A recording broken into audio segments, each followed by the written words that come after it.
power of knowledge, the power of technology. This is you to the power of IBM. Find out how you can do your best work at ibm.com/you.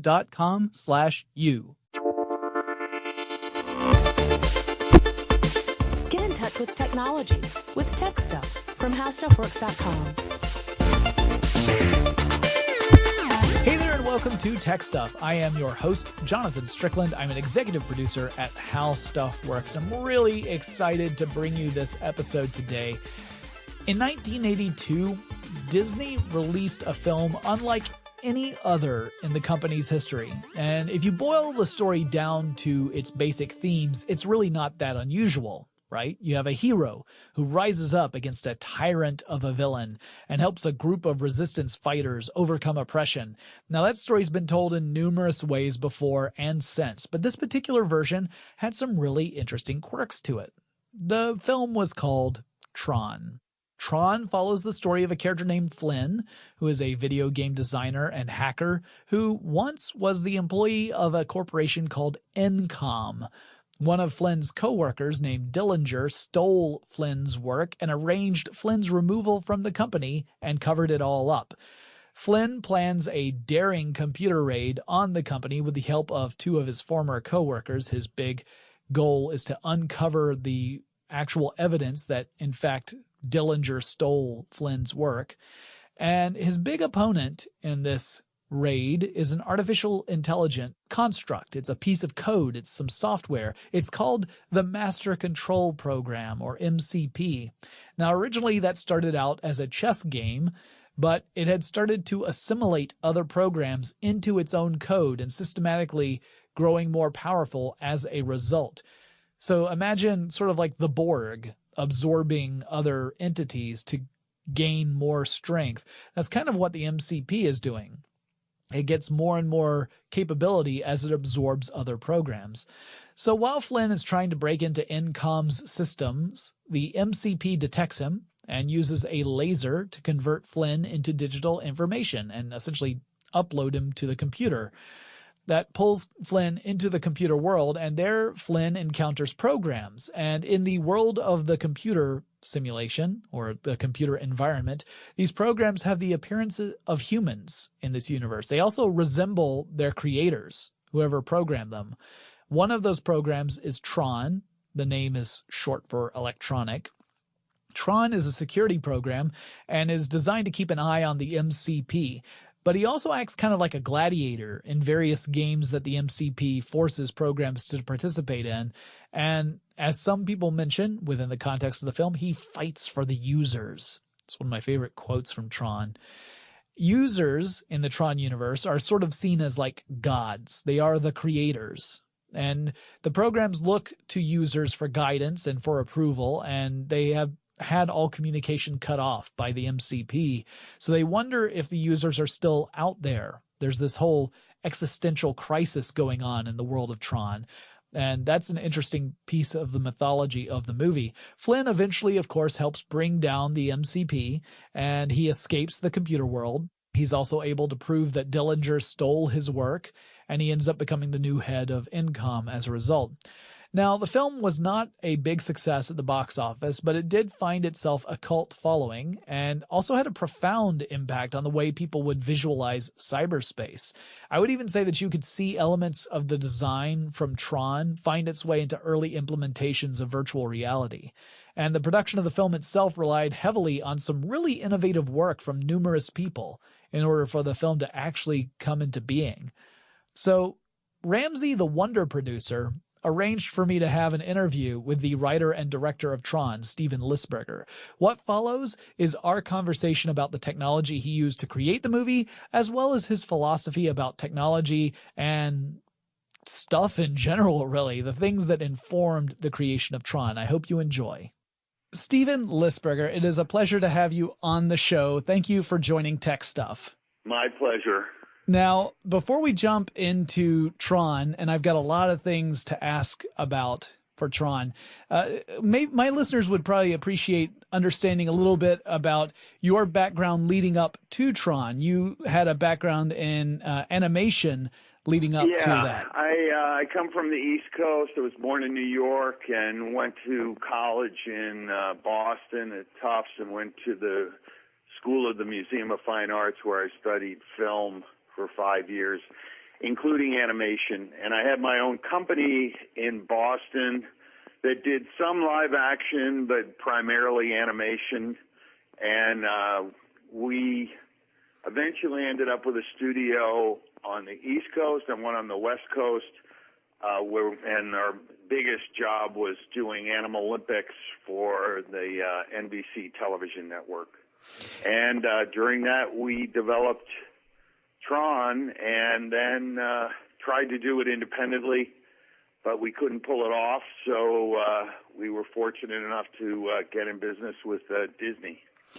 Yeah, I imagine a project with the scope of Tron would have been extremely challenging to pull off without some pretty major help. And I also imagine that Disney's background in animation led to some aid when you guys were working on Tron, because I don't know that people who have seen the film are really aware how much actual hand-drawn animation techniques were incorporated. This was an era before computer graphics had reached that digital age where you do everything, digitally on a computer, and then you can just export to a video file. This is way before all of that. So I imagine Disney's involvement was somewhat helpful because that was a studio that actually understood animation.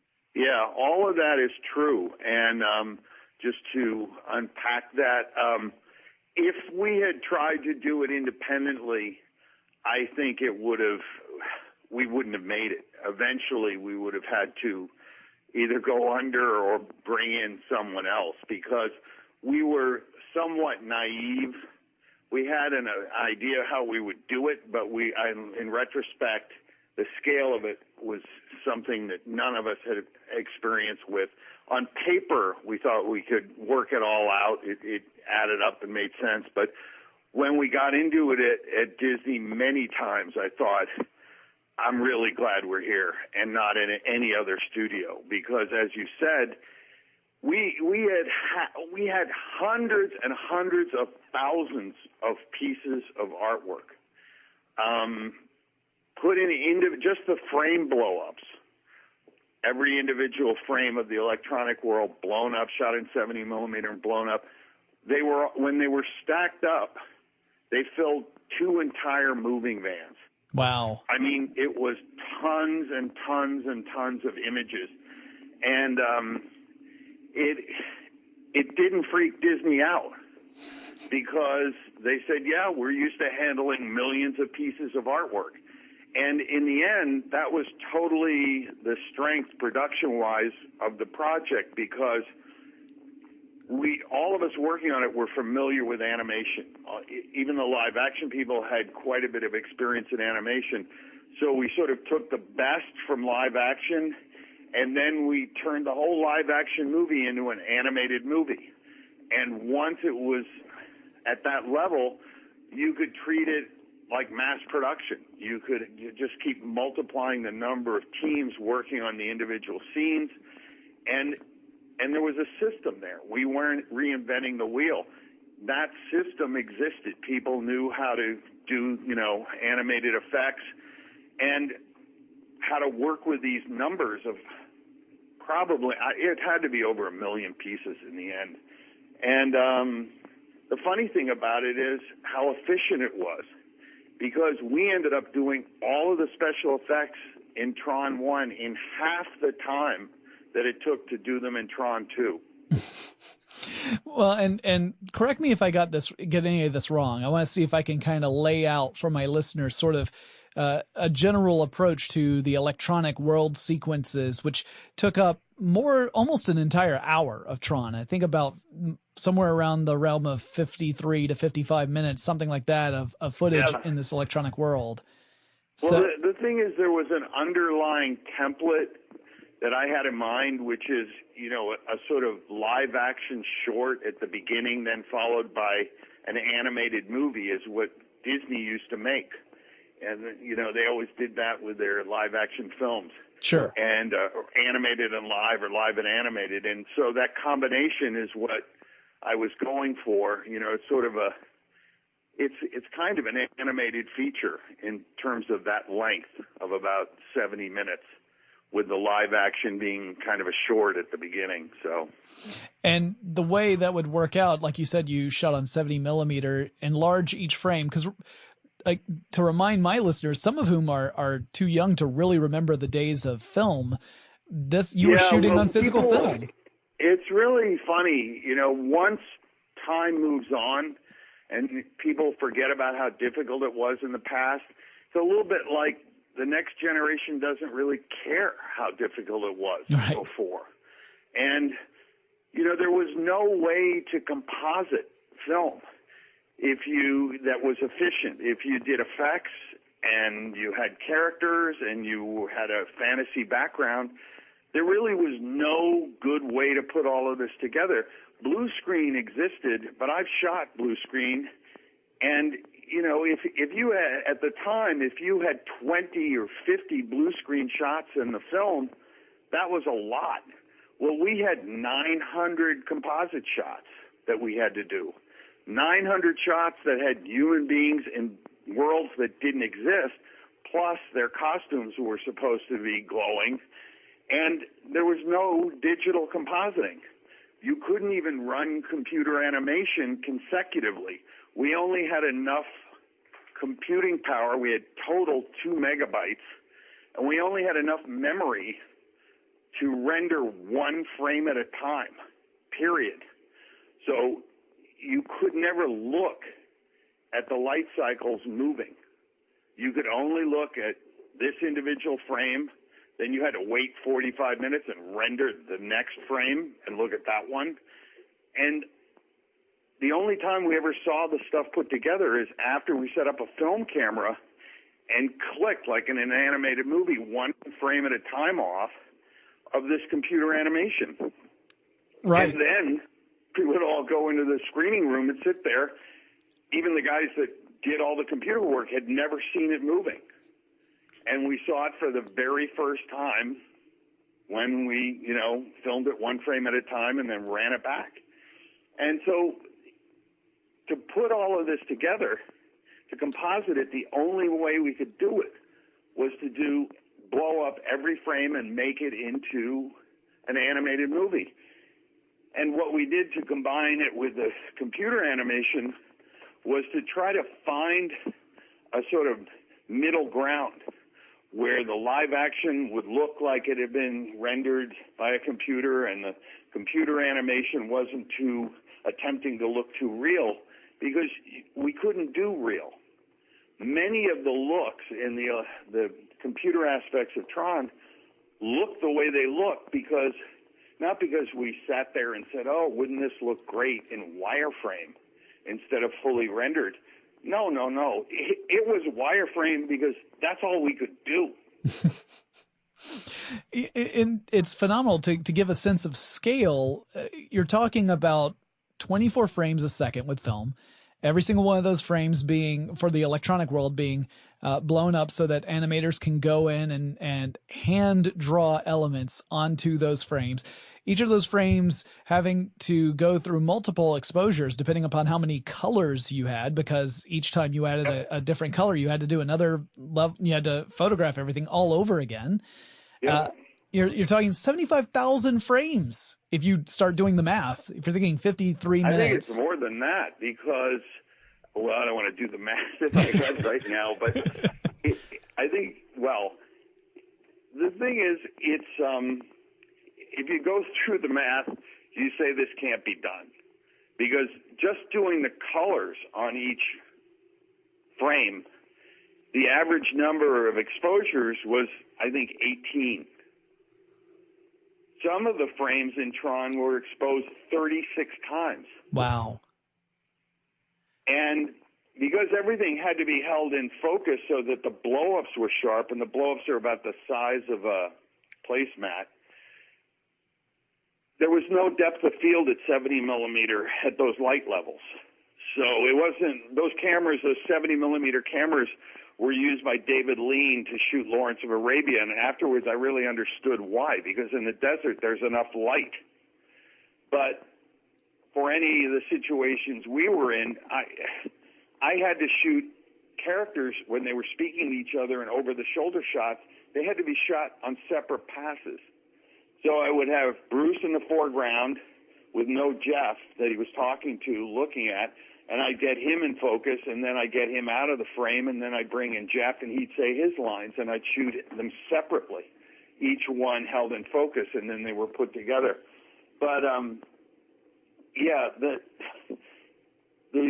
in animation, there's a thing called an exposure sheet, and it tells the animation cameraman what levels are photographed and what order.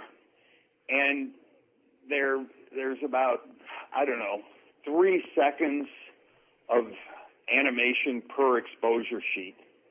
And so what we did was we took those exposure sheets, and instead of that sheet being filled in for 3 seconds, which is 72 frames, it was 1 frame in Tron. Wow.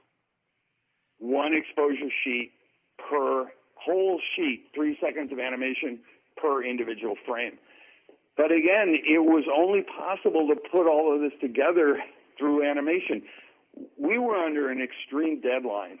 I never was given a real good reason by Disney why we were in such a rush, but we were. And I've heard various theories over the years that there was, some competition in the marketplace that summer, and so that's why they wanted us to come out then. Mm-hmm. But sometimes I wonder what would have happened if we had come out the following winter, which made more sense, and that would have given us 6 more months.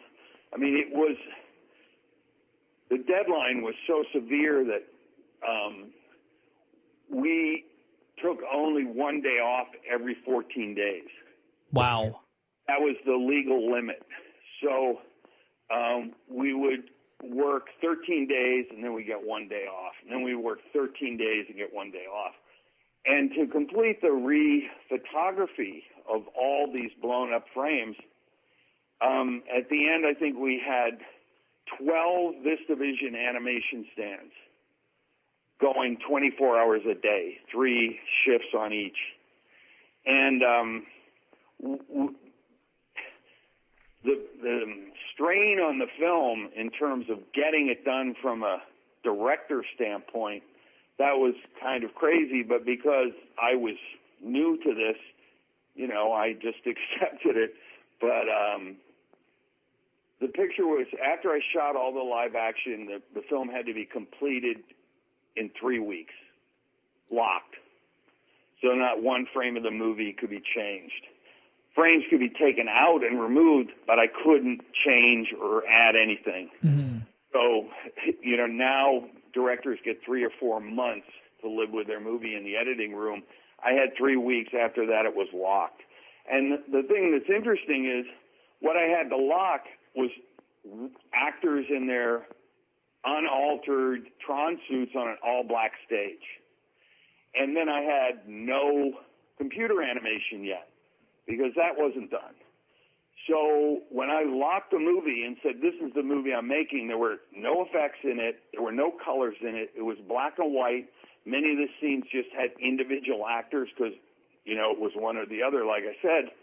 And there was just storyboards or little frames that said, effect goes here, Solar Sailor.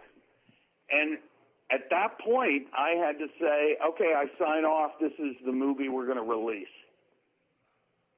Wow. And from there on, we just did 9 months of filling it all in. It's, in retrospect, it was insane. But at the time, compared to working on Tron 2, Tron Legacy, mm-hmm. where everything was composited in real time, where you could just put the computer animation together with the backgrounds, together with the actors, and you could make changes up until a couple of weeks before the movie was in theaters. Yeah, this is a time where you can't even you can't even review the footage immediately afterward, obviously, because you've got the film, you have to process everything. So, oh yeah, of course. There's no video tap. I mean, you shoot it and it goes off to the lab, and then you see it the next day in dailies at lunchtime. There was also no time to do reshoots or redos. I mean, it was standard procedure on Tron Legacy that when effect shots or shots were composited, that there'd be multiple redos on each shot, every frame. It was none of that. I mean, we were flying blind, and then we had to commit. Once in a while, when something was really screwed up, I would get to redo it, or reshoot, or recomposite. But often what we did, we'd say, okay, there's a mistake. How can we incorporate this mistake into the visuals or into the story? And we just went with it. So, yeah. Yeah, I imagine that meant that you had a lot of storyboarding that was very precise from the very get-go, so that you could as well, the team of talented people I had was unbelievable. Once in a lifetime. It was one of the great joys of making the film, and yeah, incredible. I mean, the team I had from Lisberger Studios, my guys, some of whom came from Disney originally and then left Disney and worked at Lisberger Studios, and then ironically they found themselves back at Disney. But we storyboarded the whole film before we ever got to Disney, and we did all this artwork for all the different, aspects, the MCP and the Solar Sailor and all the light cycles. That was all done, but it was done by us in-house. And it was interesting that then when I got to Disney and they said, well, if you could have a dream, what would it be? And I would say, well, I'd like Mobius to go over these storyboards, and then I'd like Sid Mead to go over our vehicle designs, and both of them to go over my costume designs, and I'd like Peter Lloyd to go over production paintings.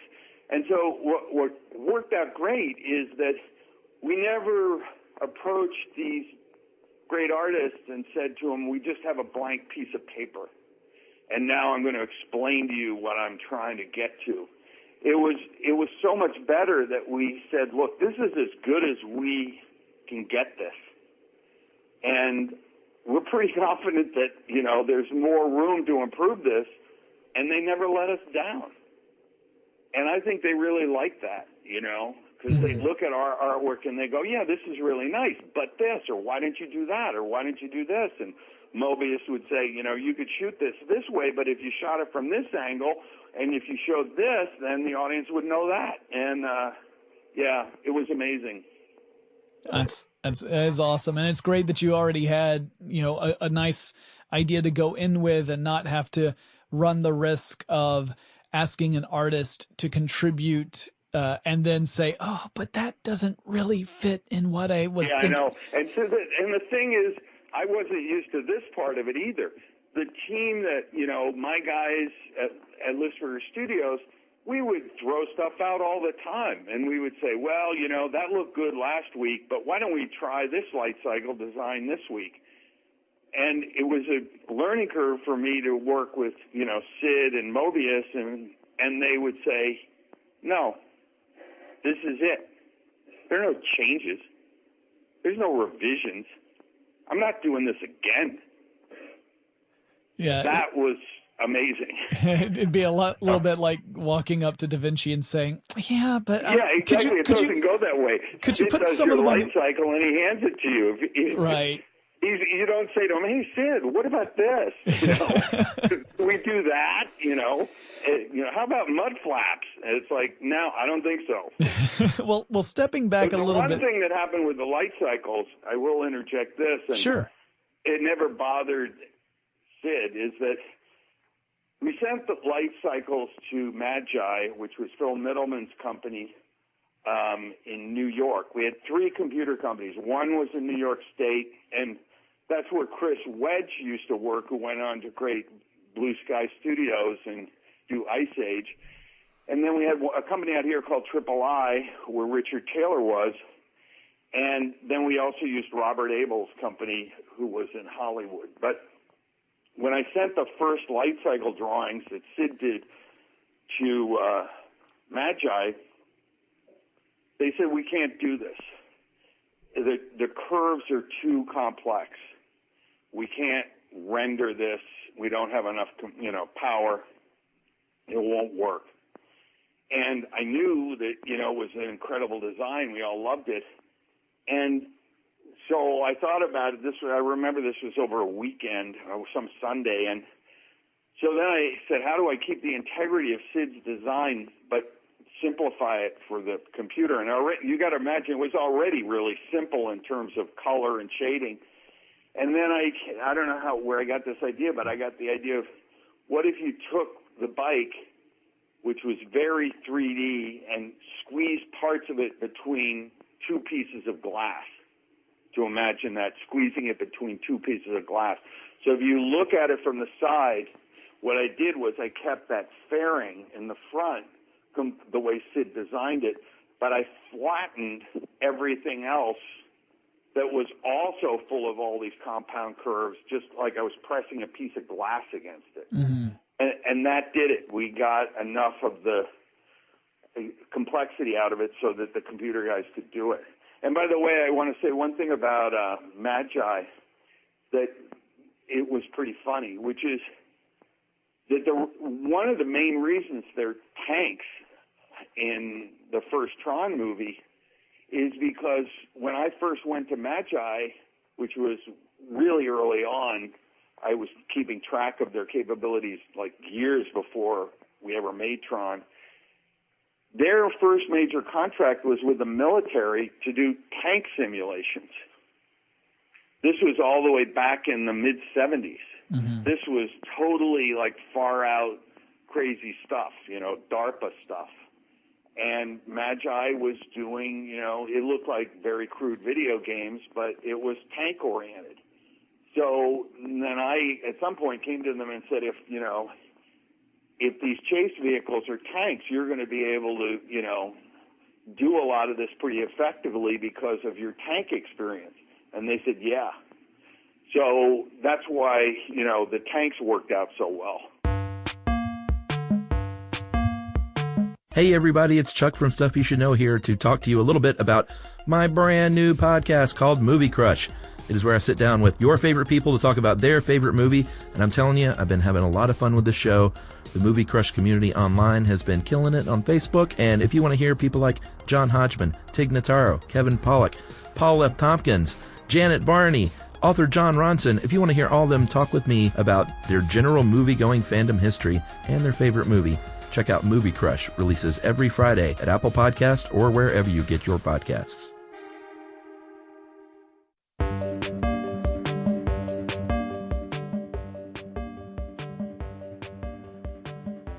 Well, I'm curious now, kind of stepping back from the meta tech of how the movie came to be and kind of diving into the actual content of the film itself. This is a really big treat for me, because not only do I get to talk about filmmaking approaches and technology that I totally geek out about, but I can also talk about the mythology of Tron, which is incredible. It's very prescient in a lot of ways that I'm not even certain that you guys were aware of at the time, like things that to me became really big conversation points a decade or more further out from when the film came out.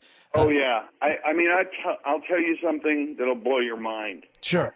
I had a revelation about the mythology of Tron, the first movie, 2 days ago. I'm serious. Because in discussions about Tron 2 and discussions about, theoretical discussions about what a Tron 3 would be, all of a sudden it sheds light all the way back to the first film. Mm-hmm. And I realized, this is why I was doing that, and I never really understood that clearly. So, it's that aspect of it. it's funny because I like to talk about the technical achievement of Tron and the incredible work and all the talented people that worked on it. And I mean, talk about unsung heroes, you know, what Richard Taylor and Bill Croyer did, and the teams and all the three companies. I could go on all day about how great that whole group was. But then people go, oh, see, Lisberger, he's such a geek, you know, he doesn't love story or characters. And that's not true at all. I mean, what actually got Tron, gave me the energy to make Tron, was not the geeky energy of computer graphics. What motivated me for years and made me put everything on the line were the characters, and it was that story in particular. And then I got so excited because I saw that there was a chance we could actually do it with this technology. But looking back at it, I have to say that, you know, I was inspired by the experiences of my own life up to that point, even though I was young. And the story works on many levels for me personally. So, yeah, I care about that pretty deeply, I would say. Well, I mean, it's the effects of the film are phenomenal, and I love them. But as people have pointed out numerous times over the years, effects don't make a story. And if you rely too heavily upon the bedazzle of effects and you sacrifice the story, then, you know, I don't find myself talking about those films later on, right? I don't. Yeah, I know what you mean. There's nothing to hang on. Yeah, I know. Well, they don't resonate past the moment. The thing that I've been thinking about, and the revelation I just had recently, is that if you look at a movie like Star Wars, mm-hmm.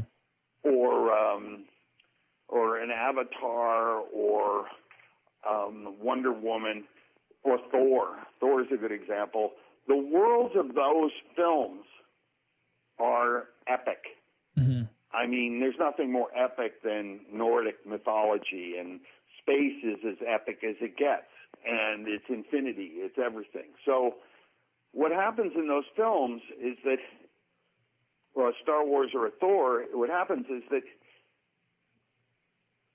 you get to have comedic characters because they make the epic grandeur of the setting relatable. So, you know, it's called Star Wars, which is about as epic a title as you could ever come up with.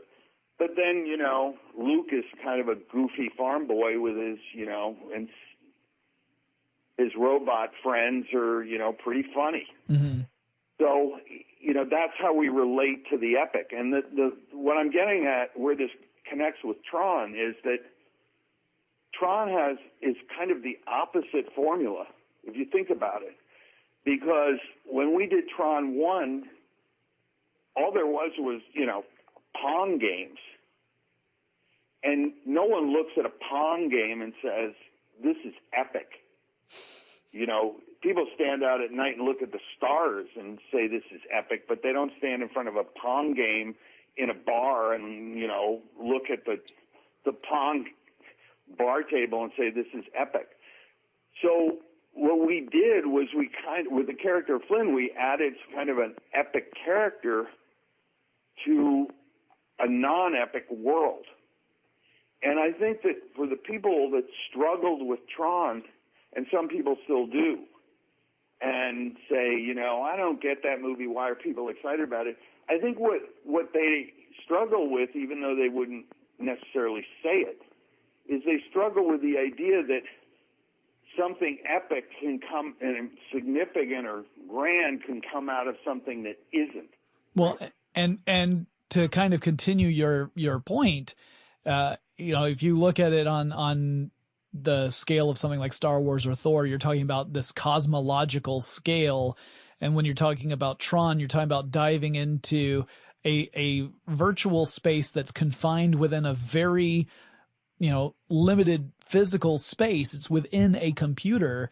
It's Yep. almost like you're literally going as small scale as you can get. We're talking about information, not even a physical thing at this point. Right. Well, that's I think one of the reasons people are drawn to take sort of sanctuary in the digital world, and we do it all the time, is because we control it. It's finite. Mm-hmm. Even though it's gotten as complex as it is, compared to the universe, it still feels like it's ours. We can manage it. We put it together. We can alter it. But, the universe, we're getting really bad at dealing with the universe. And so I think, well, it's also, this is all very generational, mm-hmm. because my generation traditionally, and certainly people older than me, I can't tell you, I don't know how old you are, but I'm sure you're younger than me. People were terrified of computers, just terrified. And Disney was terrified. Everybody was. And it's like young people come along and they say, well, this scares the hell out of my parents. What power is actually here that does that? Mm-hmm. A little bit like, yeah, if Dad has a problem understanding this and it freaks him out, I got to learn what this is about. And so the idea that something significant was going to come out of these limited worlds with this, information storage and manipulation, that was embraced by the next generation, but it was, not something that older people wanted to accept. And it created this weird schism over the years with Tron. I mean, some people said, oh, my God, how this is terrible if things go in this direction. And then 20 years later, they were doing ads for Apple computers. Mm-hmm. And I've seen that arc. And people don't change. Generations change.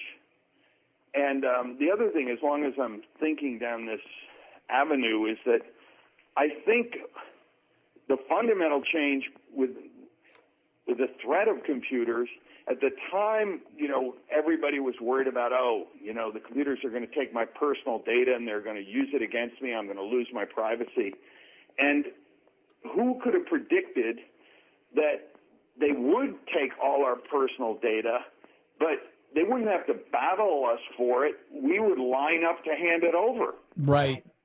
It's called Facebook. Yeah. Okay. It's called, everything else that, wants our credit card number. And so that has been, that no one anticipated that. No one back then, and Tron didn't anticipate that either. That, I talked to some of the heaviest people in the field of computers back then, and, they would give me notes, and some of them would give me story suggestions, but no one ever gave me a note that said, we're going to it's not that we're going to fear it and battle it, we're going to run towards it as fast as we can. And I've spent a lot of time thinking about how that really happened, or what that really means, and what are the repercussions of that. And what I came away with on that is that computers put the users in a situation where they said, look, we'll take care of the cognitive problems, so you're liberated from that. Mm-hmm. And what you can do with your extra time is indulge your feelings. And, because that's what we like to do, we get adding machines so we don't have to do the math. So then we can, go to the movies instead of doing the math, and we can enjoy our emotions and feelings. And that has continued to advance. It used to be like, okay, I'm not going to learn too much math because I have an adding machine, and, now I have spell check. Well, and then it's like, well, pretty soon I'm not even going to have to drive my car. Right. Drive itself. And so all these cognitive things are being, we're so-called being liberated from. Yeah, we're offloading. And then we're just all about our feelings. And, we've wanted that for a long time, but in the past, humanity dreamt about it the other way. For hundreds of years, philosophers dreamt of a world that was guided by reason because it was too much about people's feelings.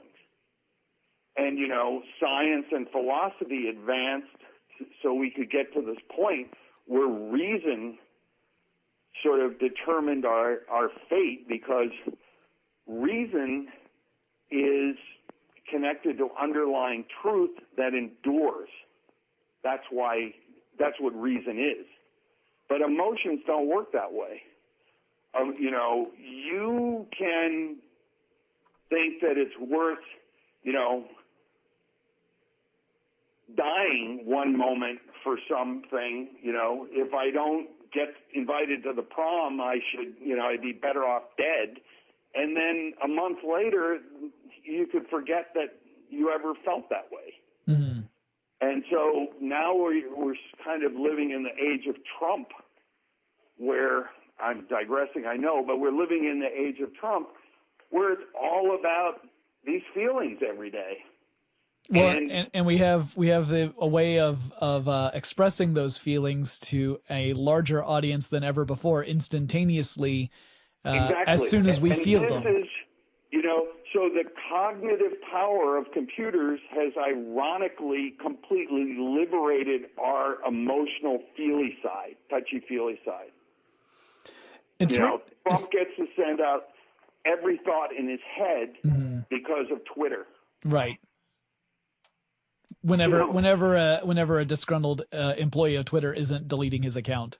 Yeah. So there's this weird relationship we've developed with technology, and I go all the way back to the early Tron days, and I can see what we thought then, and I can I've experienced the arc from there to here. It's really interesting.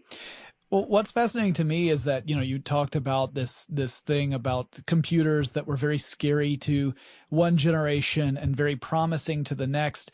My background is, interestingly, for me anyway, not in technology. My scholarly background was in medieval literature and history. And the funny thing is, you see the exact same story play out upon the invention of the Gutenberg press, because it was taking books away from monks.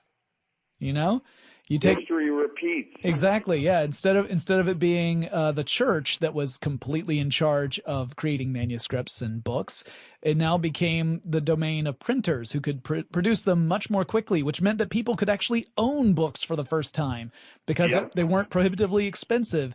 And that transformed the Renaissance, really. You could argue that was an enormous influence on it. Of course. Just as computers have been, granted, a much more accelerated, but a similar transformative element in our own society. So this kind of knowing this sort of stuff, I mean, granted, a lot of this stuff kind of evolved over the years since Tron has come out, and in some ways can change the way we view Tron, which I think that's great for any piece of art, right? That you can revisit that piece of art and it means something new to you based upon your experiences and the way the world has changed. That's one of the wonderful things. It's also a window into what our relationship was with all of those things, the things of the moment and eternal things at that moment in time. Mm-hmm. I'll tell you another sort of past and future mechanism that I thought about primarily after I made Tron, which is that, the character of Flynn is kind of, afterwards I did quite a bit of study about the archetype of the shaman character and what does the shaman character do traditionally. And traditionally, he heals a person who has lost their spirit because their spirit has gone into, the netherworld, the spirit world, and that is why the person here is sick. And the shaman has the power to cross over into the spirit world, and then because he has powers there, he can retrieve the spirit of his friend, bring it back to this world, and then put the two together. And I'm reading about this, specifics about this 20 years later, and then I'm thinking about what Flynn did in the first movie. Alan and Laura come to him, and they're sick. Why? Because they've lost their spirit. They've lost their programs, and it's making them sick. And he has lost information too, and then he ends up crossing over into the digital realm, and what does he do there? He frees them up so that they can now get in touch. The information that is the Tron program can get in touch with, the user can get in touch with it, and and then he comes back to this world, and I thought, this is pretty crazy that it's the role of the shaman, but in a digital environment. And I wasn't really thinking about that when I came up with it. Well, and not only that, but a role of a shaman taking the role of essentially our protagonist, the hero of the story, the one who makes who defeats the bad guy at the end. We have Tron, but we follow Flynn. Obviously, that makes sense because Flynn is from our world, so we're seeing the world of Tron through his eyes. That's very necessary for the grounding of that for the audience. But it is also interesting that in a traditional narrative, we would be following the story of Tron, right? You follow the story of the guy who slays the dragon at the end. And so instead we're following the character that enables that to happen. And one level up. Yeah. I mean, it's pretty funny, that moment when at the end of Tron where she says, Flynn really did it, and Tron doesn't know that, he managed to overcome the MCP because of what Flynn did. That happened on a whole dimensional level above his head, literally. Mm-hmm. And he looks at her and he goes, "Oh, okay." Yeah. He doesn't really know what to do with that information. Yeah. And this thought popped into my head, which is that according to this definition of what a shaman is, you could almost say that Wizard of Oz is a shaman story. Mm-hmm. That Judy Garland's character, she crosses over to the other world, and what does she do? She helps her friends become whole. She gets them a heart, a brain. It's a very similar mechanism. Absolutely, yeah. It's interesting. I had not even thought of that, but that is a very apt comparison, especially since Dorothy again is going into a world completely unlike our own that has its own rules, that has its own history. I never thought of Dorothy as a shaman, but she is. Yeah.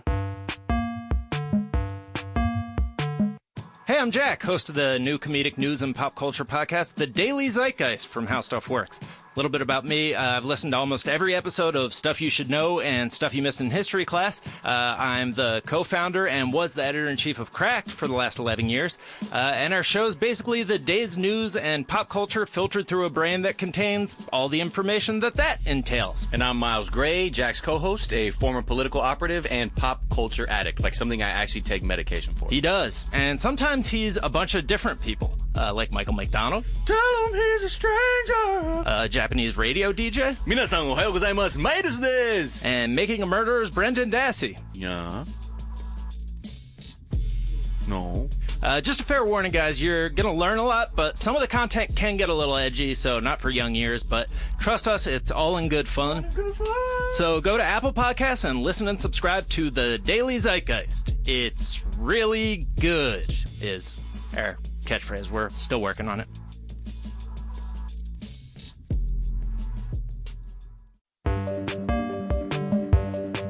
Well, I have another question for you. This is one that not only I need to know, but my producer Ramsey needs to know, and that is Master Control Program, MCP, one of the great villains of science fiction.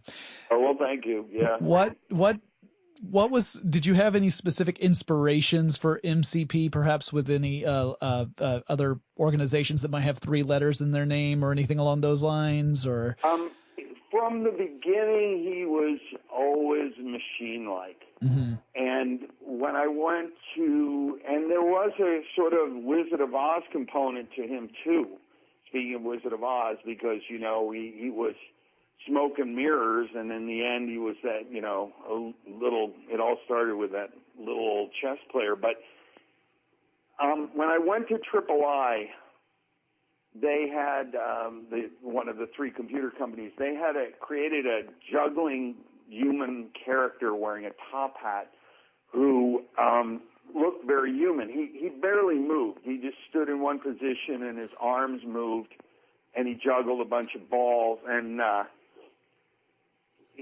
but he didn't speak or anything like that. And I don't think he ever moved his feet either.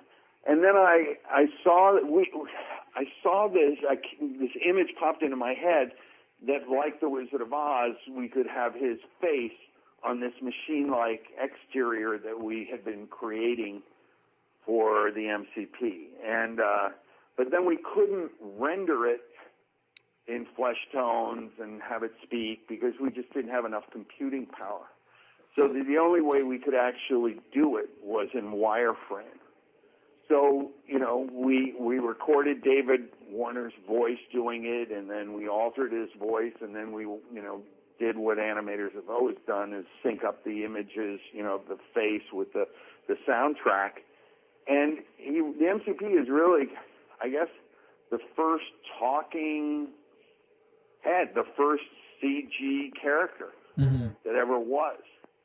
And I always liked the idea that you can be outside of him or you can be inside of him. The scene where Sark is actually, at the pedestal and the MCP surrounds him, I like that, that's our relationship with the technology. We can be objective to it, or we can be subjected to being inside the technology, and it completely surrounds us. I always pictured him as kind of it's funny, processor, like a food processor, because he's kind of like a juicer. You think about it, he brings in these programs and these entities, and then he juices them to extract their information. And I'll tell you a little funny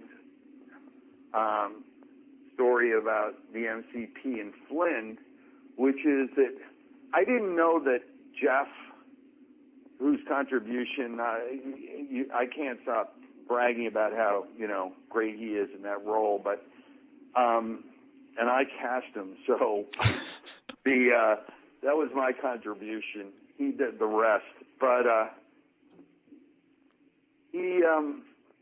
didn't know he was going to do this Clue persona, and so we started filming the tank scene, and he was doing it, and it was really cool, and it was a daring move on his part. But then the MCP, the recognizers come and they capture Clue, and then they put him in the MCP, and he starts getting de-res, and then he starts screaming for his life. And Jeff delivers this great, heartfelt moment of I'm not giving in to you, MCP. But he doesn't do it in the Clue voice. He does it in his real voice. And neither of us caught that. No one caught that inconsistency.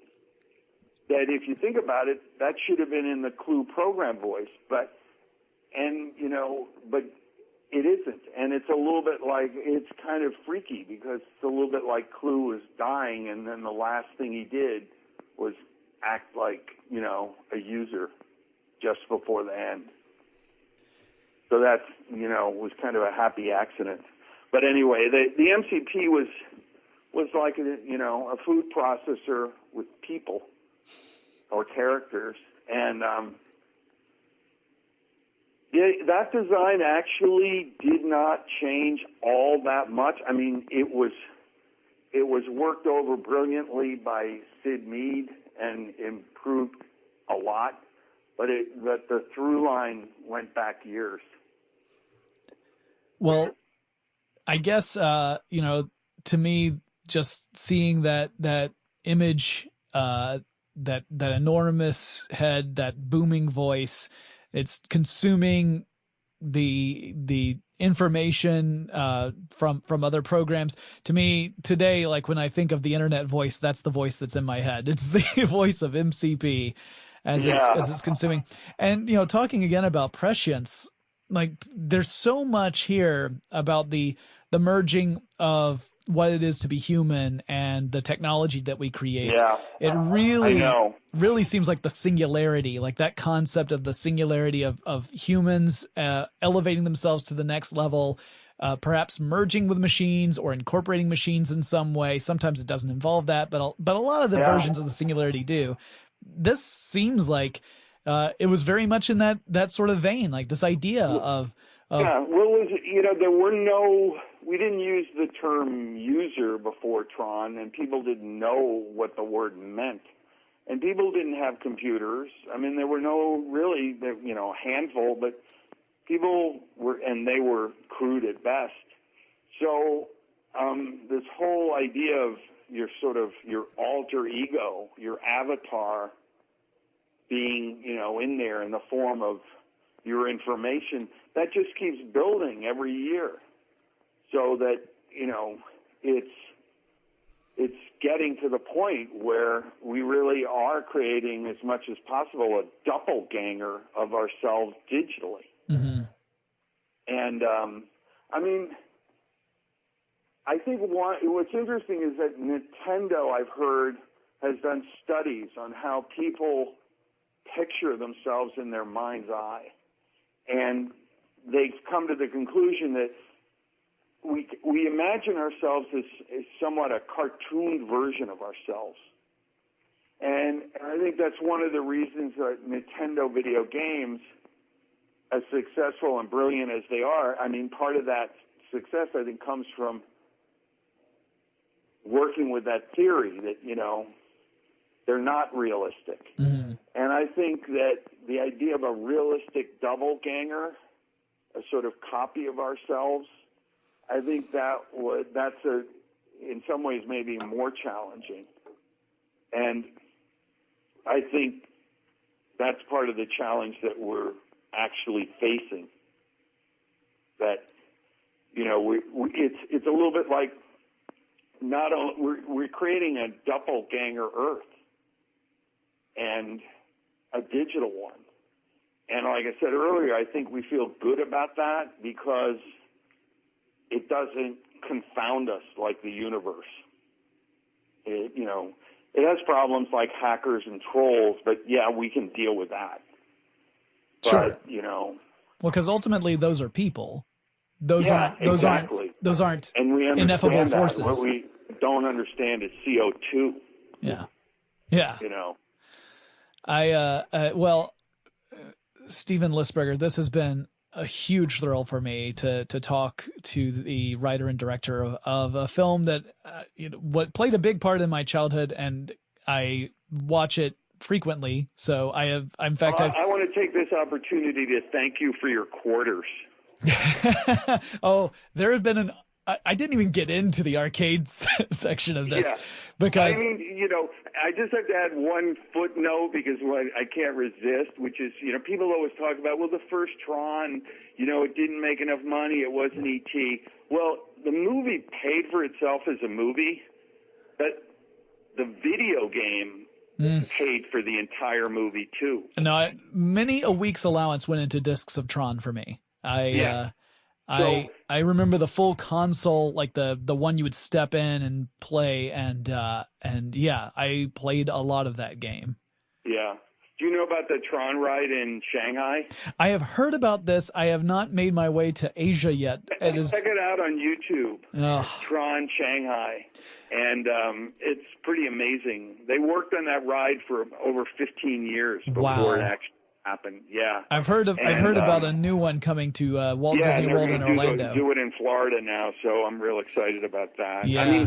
Because, the thing is, like you said earlier, people think of Tron, and sometimes too literally, like, oh, it's a small world in there. It's a small world after all. But it's funny because with the Tron ride, the world of Tron is immense. Sure. And you're small and you get on the ride. And in some ways, that's the whole, that's the most thrilling part, to be small and have that recognizer looming over your head, for instance. Yeah. To make that leap to realize, this world is not small. And so, yeah, it's really cool to ride. But anyway, yeah, the game and the ride.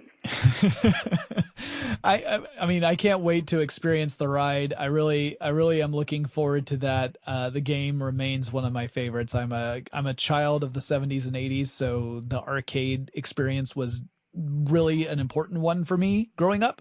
Also, Tron, obviously, being in that realm of, for a lot of people, it was kind of their introduction to this concept of taking a very abstract idea in the form of computer program and really turning it into something relatable. I mean, to have a computer program that could technically just be, this is just a spreadsheet program. But no, in this world, that is an anthropomorphic creation that can fight for you. It's pretty amazing concept. This was a huge thrill for me. I enjoyed it too. Thank you so much. Yeah, if you get a chance to get a word in, I mean, I'll totally be an extra in Tron 3. I'm happy to be just sitting off at the side. I'm perfectly fine. I just want to be in the room where it happens, as they say. Yeah. Thank you for joining me again, man. Okay. All the best. Take care. You too. Bye-bye. Bye. I hope you enjoyed that discussion with Mr. Listberger. I could have easily kept talking for another hour or two with him, and I get the feeling he would have indulged me for as long as he had the time to do so. I've always had an appreciation for Tron. I've always enjoyed that movie ever since it first came out. But now that appreciation is even more profound, knowing the challenges that the team faced in order to produce this movie at the time that it was made, going to the point where you would swear that this was computer-generated imagery, and then knowing that it was hand-animated, hand-drawn on top of actual individual cells of film. It's incredible to think of how much work and care and love went into this film and created that distinctive look and feel. And also, I really do hope I can show up in Tron 3. The ball's in your court, Disney. Call me. That wraps up this episode of Tech Stuff. If you guys have any suggestions for future topics that I could cover on this show, write me, why don't you?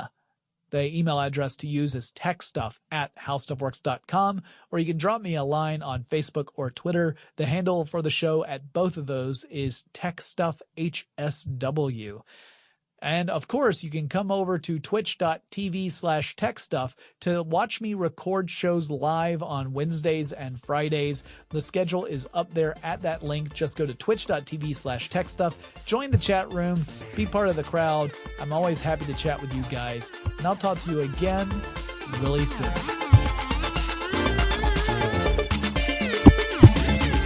For more on this and thousands of other topics, visit howstuffworks.com.